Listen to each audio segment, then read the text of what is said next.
Saudi আরবে 125 kilometre লম্বা সোনার পাহাড়, ওই যে ফোরাতের ভিতর থেকে যে স্বর্ণের পাহাড় আসবে, যুদ্ধ লেগে প্রতি 199 জন খুন হবে, সেটা এটাই সৌদি আরবের, এটাই সেটা। ফোরাত মানে মিঠা পানি, ফোরাত মানে ফোরাত নদী না, একটা হলো নাহারুল ফোরাত, ফোরাত নদী। হাদিসে নাহারুল ফোরাত নাই, যে ফোরাতের ভিতর থেকে স্বর্ণের পাহাড় আসবে, সেটা ফোরাতের ভিতর থেকে। ইউশিকু আন ইয়াসির আল ফোরাত, ইউশিকু আন ইয়াসির আন নাহারুল ফোরাত নবীজি বলেন নাই, আল ফোরাত বলেছেন। আর ফোরাত মানে মিঠা পানি। সূরা আল মুরসালাতের 27 নম্বর আয়াত, ওয়াসকাইনাকুম মাআন ফুরাতা, তোমাদেরকে আমি মাআন ফুরাতা, মিঠা পানি পান করাই, মিঠা পানি পান করাই ভূগর্ভ থেকে, পাহাড় থেকে, বিভিন্ন থেকে। তো সৌদি আরবে যে প্রবল বৃষ্টিপাত হয়েছে, বৃষ্টিপাতে মরুর বালুর সাথে, পরিষ্কার বালুর সাথে যে ধুলিবালি ইত্যাদি মিশেছিল, ময়লা ডাস ছিল, প্রবল বর্ষণে ওগুলি সব সেকে আল্লাহ নিচে নিয়ে গেছেন। নিচে নিয়ে পলি মাটির একটা আস্তরণ দিয়েছেন, যাতে নদী হতে পারে। কিয়ামতের আগে আরো ভূখণ্ডে নদী হবে, নদীর জন্য তো নিচে একটা পলি লাগবে, পানির ধারণ ক্ষমতা সম্পন্ন পলির আস্তরণ লাগবে। সে আস্তরণ তৈরি করতে গেলে চিকচিক করা বালুর মধ্যে যে ডাস্ট লেগে আছে, প্রবল বর্ষণে আল্লাহ সেগুলোকে নিচে নিয়ে গেছেন। নিচে নেওয়ার কারণে স্বর্ণের খনি বেরিয়ে আসে 125 কিলোমিটার ব্যাপী। কিন্তু এটা নবীজি বলে গেছেন, লা তা খুঁজো মিনু সাইয়া, কিছুই এখান থেকে নিতে যেও না, মারা পড়বা। প্রতি 100 জনের মধ্যে 99 জন মারা যাবা।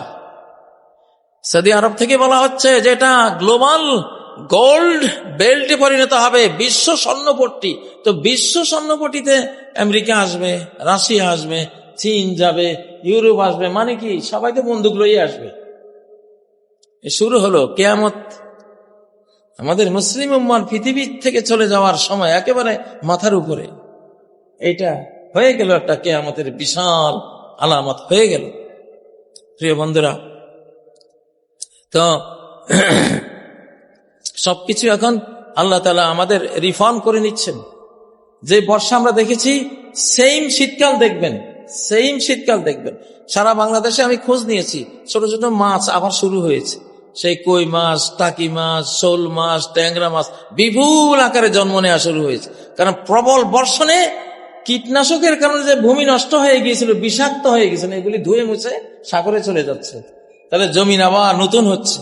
শুধু যে সরকার বাংলাদেশকে সংস্কার করে নতুন করবে সেটা না, কাজটা শুরু করেছেন কে? আল্লাহ নিজে। মাটি সংস্কার হচ্ছে, আমাদের ফল ফসল সংস্কার হচ্ছে, আমাদের পানি সম্পদ সংস্কার হচ্ছে, আমাদের বর্ষাকাল সংস্কার হয়ে গেছে, আমাদের শীতকালও এখন সংস্কার হবে। আমি তো এমনি বলছি যে হ্যাঁ অবশ্যই লম্বা শীতকাল আসতেছে, পরে শুনি আবহাওয়া দপ্তর থেকেও বলছে এবার বহু সত্য প্রবাহ আসবে, ফলে বর্ষাকালের মতোই বিশাল লম্বা শীতকালও আসবে। সুবহানাল্লাহ। তাহলে এই যে কথাগুলি যে সত্য, কোরআন থেকে যেটা বলছে, এটা দেখবেন আপনারা সামনে ইনশাআল্লাহ, দেখে চলেছেন, আরো দেখবেন। তাহলে কার দিকে আসতে হবে? মালিকের দিকে। মালিক যেদিকে আমি সেদিকে, আল্লাহ যেদিকে আমরা সেদিকে। আমরা কোরআনের দিকে। কোন দিকে? কোরআনের দিকে। বাস আমরা এখন কোরআনকে চাই। কোরআন এখন জোর করে ঢুকবে, দুয়ার ভেঙ্গে ঢুকবে। অমান্য করলে মায়েরা একেবারে গোরস্থানে পাঠা দিয়ে ঢুকবে। সে আসবেই, সে সিদ্ধান্ত নিয়েছে আমি আসবো, পারলে কেউ রোখা আমারে। দেখি কতটা শক্তি আছে। ওয়ালাউ আন্না কুরআনান সুইয়ারাত বিহিল জিবাল, সূরা রাদের যে 30 নম্বর আয়াত। এই কোরআন দিয়ে পাহাড়কে স্থানচ্যুত করে চালিয়ে দেওয়া যায়। কুত্তাত বিহিল আরদ, এই কোরআন দিয়ে পৃথিবীকে খণ্ড খণ্ড করে দেওয়া যায়, এমন পাওয়ার লুকিয়ে আছে এর মধ্যে। কুল্লিমা বিহিল মাউতা, কোরআন দিয়ে মুর্দার সাথে কথা বলা যায়। এক একটা আয়াতের মধ্যে এরকম রহস্য লুকিয়ে আছে, পাওয়ার লুকিয়ে আছে। এই যুগে এরা আসবে, এরকম পাওয়ারফুল লোকেরা আসবে, কোরআন দিয়ে নাস্তানাবুদ করে ছাড়বে সবকিছু ইনশাআল্লাহ। যেগুলি শয়তান, যেগুলো বাতিল, এগুলির উপরে কোরআনিক খড়গ নেমে আসবে। আর সত্যপন্থীরা ভালোরা কোরআনের রহমতের ছায়ায় চলে আসবে ইনশাআল্লাহ।